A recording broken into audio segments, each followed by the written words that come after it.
I'm really bundled up today because it's in the low 20s out here today. So staying warm. Out here it's all about dressing for the weather, right?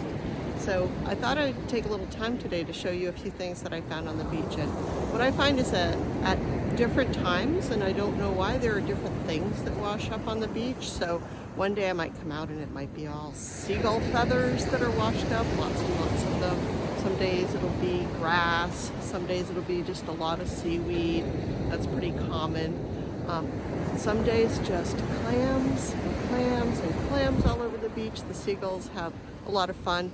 And actually in the video that I posted earlier today, there are seagulls flying around with clams. And actually I saw one this morning that was digging one out of the sand.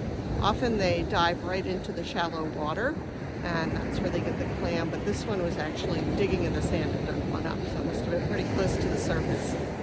So let me show you what I found today. This is so cute, right? This is just like a little tiny clam shell.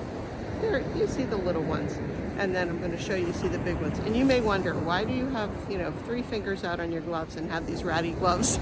And that's because I use a phone to do the video, and there is no glove that will allow you to actually adjust the video on the phone with the fingertips. So, and some of the rest of these just wore through, probably from beach combing. So don't mind that. It's not the most attractive thing, but it's real life. It's real life out here on the beach.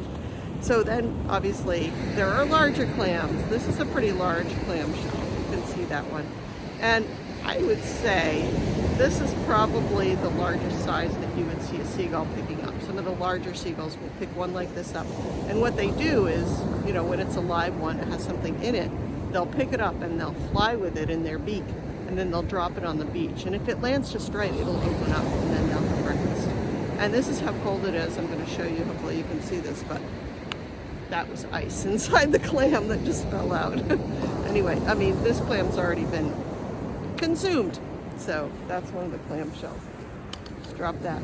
So this is really beautiful. I love finding these on the beach because it's a type of clam. I actually don't know the type of clam. I should look that up. But they look like angel wings, right? I've made a lot of crafts out of these sort of angel wing ornaments and different things like that. And they're really beautiful. I love them. And then this right here, make sure I don't drop the rest of this stuff. This is a mussel shell. And maybe you've had mussels in a restaurant. They boil them, steam them, whatever, and they open up and they have the delicious meaty inside, and you put a little butter and garlic, and delicious. But they're, out there in the ocean, and look at, this one actually has 2 shells that are attached to it. Look at that. One on top of the other. I don't know if you can see that very well, but you often find barnacles attached to mussel shells. And that must be, I think it's because the mussels are actually more on the surface. They don't dig down deep like clams do, and clams dig into the sand. So it's harder for barnacles to attach to them, I imagine. And maybe you've seen these before on some cooking shows. If you watch the cooking channel, these are razor clams.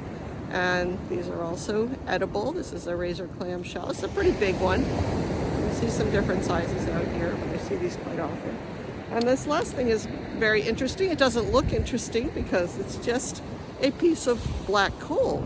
But apparently here in Salisbury, Massachusetts, off the coast, a ship sank many, many years ago, I think in the 1800s, and it was carrying coal. And so to this day, we continue to see chunks of coal washed up. And this is probably the largest one I've ever seen. So, so those are some of the interesting things we find on Salisbury Beach. Today there was quite a variety, and some days it's just pretty much one thing. So interesting day. Hope you enjoyed seeing these things, and have a great day.